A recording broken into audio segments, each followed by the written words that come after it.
Hello friends, a very good morning to everyone. तो कैसे हो आप सब लोग। तो आज मेरी सुबह हुई थी, सुबह 4 बजे। तो अभी सुबह वही मैं आप लोगों को दिखा रही हूँ और मैं अभी थोड़ी देर में आपको टाइम भी शो कर देती हूँ कि हाँ 4 बज रहे हैं। तो वही मेरा डेली का जो होता है कि 40 to 50 मिनट 50 मिनट लगी जाते हैं। तो उसके बाद ना मैं फिर अपना स्टडी करने के लिए बैठ गई थी। तो बहुत ही मुश्किल होता है मॉर्निंग में, अर्ली मॉर्निंग में स्टडी करने में। तो ये नहीं है, किसी को भी शौक नहीं होता है कि सुबह उठ के पढ़ो और ये करो। तो वही बात है ना, हर किसी को पुश करना होता है कि हमारा जो टारगेट है, हमारा जो गोल है, उसके लिए हमें खुद को पुश करना होता है। इसके लिए किसी को ब्लेम करना भी वो नहीं है कि हाँ हमारी फैमिली मेम्बर्स तो सो रहे हैं और हम पढ़ रहे हैं। तो सपना तो हमारा है ना, तो हमें ही पूरा करना होगा ना। उसके लिए तो हमें उठना पड़ेगा, हमें सारे जो कॉम्प्रोमाइज़ है वो करने पड़ेंगे। तो जैसा कि आपने देखा कि मेरा जो आज का थंबनेल है वीडियो का, उसमें लिखा हुआ है कि इस एक चीज़ ने मेरी ज़िंदगी बदल दी। मतलब मोस्टली मैं बोल सकती हूँ ऐसे बहुत सारी चीज़ें होती, क्योंकि आपकी लाइफ है तो आपके साथ बहुत सारी चीज़ें होती हैं और आगे भी होती हुई रहेंगी। तो लाइफ तो हमें सिखाती है, बस नोटिस करने की ज़रूरत होती है कि क्या चीज़ आप में इम्प्रूवमेंट हुआ।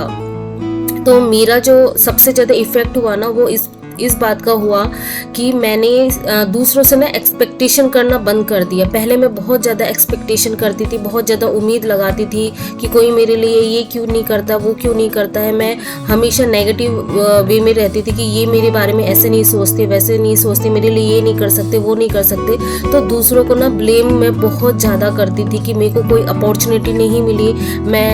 मेरी में टैलेंट था, मुझे मतलब मेरी जल्दी अर्ली एज में शादी हो गई और मैं अपनी स्टडी नहीं कर पाई, अपना सपना पूरा नहीं कर पाई due to my mother's illness की वजह से।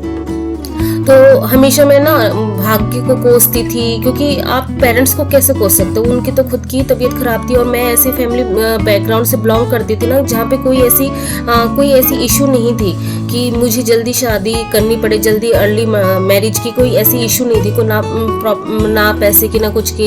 एक होता है ना ऐसा बैकग्राउंड था, क्योंकि मेरी फैमिली में ऐसा था कि बेटे और बेटी को समान इक्वल ही मानते हैं। तो मैं अपना बताती हूँ कि मैं ऐसी फैमिली बैकग्राउंड से बिलोंग करती हूँ कि मेरे मम्मी पापा तो बहुत ज़्यादा मुझे केयर में रखना, सब कुछ करना। तो वही बोलते ना, भाग्य ऐसा था कि मेरी मॉम की तबीयत इतनी ज़्यादा ख़राब थी तो कोई उनको ऐसा डिसीजन लेना पड़ा कि कब क्या ऐसा हो जाए, उनके साथ मिसहैप हो जाए तो फिर मेरा क्या होगा। उसकी वजह मुझे भी ये एक्सेप्ट करना पड़ा था। तो मैं बहुत ज़्यादा ना भगवान को, भाग्य को बहुत कोसती थी। फिर धीरे धीरे कुछ ऐसे लोग मिले, कुछ ऐसा पाथ मिला कि मेरे अंदर ये चेंज आया, मुझे ये ज्ञान हुआ, मुझे ये एनालिसिस हुआ कि नहीं, दूसरों को कर्ज करने से कभी कुछ नहीं होता, कभी हमारा अच्छा नहीं हो पाएगा। तो बाद में यही एनालिसिस किया ना कि दूसरों को कर्ज नहीं करना है। दूसरों को कर्ज करने से, दूसरों को ब्लेम करने से कि हमारी अंदर जो कमी है हम उसको कभी सुधार नहीं पाते हैं। जैसे मेरे साथ हुआ कि अच्छा ठीक है, मुझे कोई अपॉर्चुनिटी नहीं मिली, लेकिन आफ्टर मैरिज तो मुझे अपॉर्चुनिटी मिली, मेरे हस्बैंड ने मेरा साथ दिया। तो उसके बाद मैंने अपने आप को दूसरों को ब्लेम करना, दूसरों को ये करना बंद कर दिया और खुद से फिर स्टडी स्टार्ट किया। जैसे उस समय यूट्यूब स्टार्ट हुआ तो मैं पूरा दिन यूट्यूब में पढ़ती थी, स्टडी करती थी। तो मेरे जैसे ऐसे बहुत से हाउसवाइफ है, वो मुझसे बहुत ज़्यादा रिलेट करेंगे कि ऐसा मोस्टली लोगों के साथ होता है कि किसी न किसी वजह से, जैसे मेरा एक रीज़न है, ऐसा और भी दूसरों के साथ दूसरा कोई रीज़न होगा, उसकी वजह से उनको अपनी स्टडी छोड़ के मैरिज करनी पड़ती है और परिवार को संभालना पड़ता है। फिर अपने सपने जो होते हैं, जो उन्होंने खुद सोचे हुए होते हैं शादी से पहले, उसको ड्रॉप करना होता है। तो डियर वही बात है, अगर आपका सपना है और आप सच में चाहते हो कुछ करना, अपने पैरों पे खड़ा होना, ये नहीं कि कोई आपको कुछ भी बोल जाए कि आप तो एक हाउसवाइफ हो। क्योंकि जब भी मैं बाहर जाती हूँ, जैसे मैं आपको एग्जांपल देती हूँ छोटा सा, जब मैं बैंक जाती हूँ, कुछ जाती हूँ, या किसी भी मतलब मेरे हस्बैंड के कोई फ्रेंड वगैरह उनसे मिलते हैं, तो जब भी वो बोलते हैं ना कि इंट्रोड्यूस कराते हैं कि हाँ क्या है एजुकेशन, और उसके बाद पूछते हैं ना कि हाँ मेरी वाइफ हाउस वाइफ है, तो ये जो वर्ड है ना मुझे इतना चुभता है, इतना चुभता है। इसमें कोई बुराई नहीं है कि मैं हाउस वाइफ हूँ, लेकिन वो जो वर्ड है ना वो चुभता है, क्योंकि मेरा सपना हमेशा से ही था कि टीचर बनना। तो यही बात है कि अगर आपका सपना है तो मैं यही बोलूँगी, दूसरों से एक्सपेक्टेशन करना बंद कर दो। सबसे पहले जो मेरी सबसे बड़ी ज़िंदगी की गलती थी, मैं हमेशा दूसरों से एक्सपेक्टेशन करती थी, अपने भाग्य को दोष देती थी कि मुझे अपॉर्चुनिटी नहीं मिली। तो आप ना सबसे पहले तो नेगेटिव एनर्जी को बिल्कुल ही निकाल दो अपने मन से कि नहीं मुझे अपॉर्चुनिटी है। क्योंकि जब आप पॉजिटिव रहना स्टार्ट कर देते हो तो वही है, यूनिवर्स आपको अपॉर्चुनिटी देती है, आपको एक पाथ बनाती है, धीरे धीरे आपके साथ ये होता है। तो आपको वो देखना होगा, आपको ये देखना होगा कि क्या क्या अपॉर्चुनिटी हो सकती है कि जिससे मैं अपने सपने पूरे कर सकूं। जैसे सबसे छोटा एग्जांपल मैं दूंगी कि जब मेरे पास कोई रास्ता नहीं था तो फिर मैंने क्या स्टार्ट किया, मुझे मेरे फ्रेंड लोगों ने बोला कि ट्यूशन पढ़ाओ। तो जब मैंने ट्यूशन पढ़ाना स्टार्ट किया, थोड़ा अर्निंग में करने लगी, मेरे अंदर इतना कॉन्फिडेंस आ गया ना, फिर मैंने उसके बाद स्कूल भी ज्वाइन किया था। तो मैं ओनली 2 मंथ ही स्कूल ज्वाइन कर पाई थी, क्योंकि ड्यू टू कई सारी रीज़न की वजह से मुझे छोड़ना पड़ा। फिर मैंने कंटिन्यू किया अपने ट्यूशन को और अपनी स्टडी को आगे बढ़ाया, क्योंकि कहीं ना कहीं मुझे ऐसा लग रहा था ना कि स्कूल जाने से मेरा क्या हो रहा था। मैं पहले तो बहुत ज़्यादा खुश थी, क्योंकि मेरा एक सपना था टीचर बनने का, तो मैं पहले तो बहुत ज़्यादा एक्साइटेड थी, बहुत ज़्यादा खुश थी। लेकिन धीरे धीरे मैंने एनालिसिस किया ना कि मैं 5 to 6 आवर्स मेरे चले जा रहे थे स्कूल में, और उसके बाद मैं ट्यूशन भी लेती थी, तो मैं बहुत ज़्यादा टायर्ड हो जाती थी। और जो मेरी अपनी स्टडी थी खुद की, क्योंकि कहीं ना कहीं मुझे ये पता चल गया था कि DT+B की भर्ती आने वाली है, तो मुझे ये था कि नहीं, मुझे तो गवर्नमेंट जॉब ही करना था। तो मुझे अपनी स्टडी के लिए बिल्कुल टाइम नहीं मिल रहा था, बहुत ही ज़्यादा टाइट शेड्यूल हो गया था। मैं अपने बच्चे की स्टडी, कुछ भी घर का कुछ भी नहीं देख पा रही थी, बहुत ज़्यादा मैं फ्रस्ट्रेट हो गई थी। तो फिर उसके बाद मुझे छोड़ना पड़ा वो, मैं बिल्कुल छोड़ना नहीं चाहती थी, क्योंकि भाई आपका सपना था टीचर बनने का, लेकिन मेरा सपना गवर्नमेंट टीचर बनने का था। ये तो फिर मैंने धीरे धीरे एनालिसिस किया ना कि प्राइवेट जॉब तो मैं कभी भी कर सकती हूँ, तो इसीलिए मैंने छोड़ा। तो यही देखा ना आपने, एक छोटी सी मेरी लाइफ की जर्नी से आपने ये देखा, जो मैंने स्टार्ट किया ट्यूशन से, उसके बाद मुझे अपॉर्चुनिटी मिलती गई। लोग इतने ज़्यादा मुझसे खुश होने लगे कि मुझे लोग बोलने लगे कि हाँ आप अच्छा पढ़ाते हो। जब आप सुनते हो ना तो आपके अंदर कहीं ना कहीं वो कॉन्फिडेंस आने लगता है कि हाँ आप कोई एग्ज़ाम क्रैक कर सकते हो। और जब आप अर्न करने लग जाते हो तो ना आपके अंदर इंडिपेंडेंसी फील होने लगती है, आपको लगता है कि आप किसी के ऊपर बोझ नहीं हो, आपका मेंटल ना स्ट्रांग हो जाता है, मेंटली बहुत ज़्यादा स्ट्रांग हो जाते हैं। क्योंकि सबसे ज़्यादा वुमेन्स जो है हाउसवाइफ इसी से ही पीड़ित रहती है। तो अभी 11 बज गए और अभी मैं सोने जाऊंगी।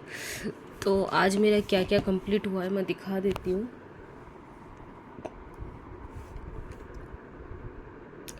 तो आज 3 जून था और डे जो है हमारा 90 डेज चैलेंज का 24 डे है। तो जीएस में आज मैंने टॉपिक चूज़ किया था सोलर सिस्टम। तो सोलर सिस्टम का ना आज मैंने वीडियो देखा हुआ था और जो बुक है मेरे पास लूसेंट की, उससे मैंने अच्छे से पढ़ा था। तो नोट्स नहीं बनाए थे क्योंकि बहुत ज़्यादा मैटर थे, इतने सारे तो लिखना पॉसिबल नहीं है। तो मैं शॉर्ट नोट्स बनाना चाहती हूँ, क्योंकि ऑलरेडी मेरे पास बुक्स हैं, तो शॉर्ट नोट्स बनाना चाहती, क्योंकि मैंने पहले भी बोला है कि रिवीजन करना है मुझे। तो रिवीजन करने के लिए छोटे छोटे नोट्स होंगे तो इजी हो जाएगा एक्सेस करना, रिकॉल करना। तो रीजनिंग मेरी हाफ आवर्स की मैंने कर ली थी, जो मैंने टॉपिक बताया हुआ था कि सीरीज़ है, नंबर सीरीज़ हो सकते हैं, आपकी अल्फ़ाबेट सीरीज़ हो सकते हैं, इस तरीके से। फिर जनरल मैथ में परसेंटेज और एवरेज, ठीक है। तो ये ना आज मेरा नहीं हुआ था जनरल मैथ, और हाँ ये जनरल मैथ ये मेरा नहीं हुआ था 1.5 घंटे तक। एक्चुअली मैं क्या ही छुपाऊँ, जो भी रियल है वही बताना, ठीक है। एक्चुअली घर में गेस्ट आ गए थे, गेस्ट मीन्स मेरे फ्रेंड आ गए थे मॉर्निंग टाइम में, तो मुझे उनको थोड़ा टाइम देना था, क्योंकि 1 मंथ हो गए थे वो लोग, मतलब ऐसा मिलना नहीं हुआ था। तो आज थोड़ा सा मिलना हुआ, तो इसीलिए ना मॉर्निंग के टाइम पे मेरा ये वाला शेड्यूल नहीं हो पाया। ये तो अर्ली मॉर्निंग हो गया था मेरा, ये नहीं हो पाया। फिर उसके बाद मैं हिंदी पढ़ती हूँ 9 से 10 तक, तो 9:30 के बाद से वो लोग आए थे, तो हिंदी भी मेरा थोड़ा सा ही हुआ था, वाक्यांश के लिए ये वाला हो पाया था। फिर उसके बाद जब वो लोग चले गए तो फिर उसके बाद मैंने प्रीपोजिशन किया था। प्रीपोजिशन में मैंने किया था फिक्स्ड वाले, तो फिक्स्ड में मैंने जो मैम की वीडियो है 7 आवर्स की शायद वीडियो है, उसको मैं अभी फॉलो कर रही हूँ। तो अभी देखते हैं कि कैसे 1 वीक में इसको फिनिश किया जाए। और मैंने ओनली 10 जो फ्रेजल वर्ड है वो किए हैं, शायद पुट इन तक किया था, पी से थे सारे। तो मैं आपको मॉर्निंग टाइम पर और दिखा दूँगी कि मैंने कितने क्या बनाए हैं। तो उसके बाद तो हिंदी में बस इतना ही हुआ, ये नहीं हुआ, ठीक है, रीज़न मैंने बता दिया क्या हुआ नहीं हुआ।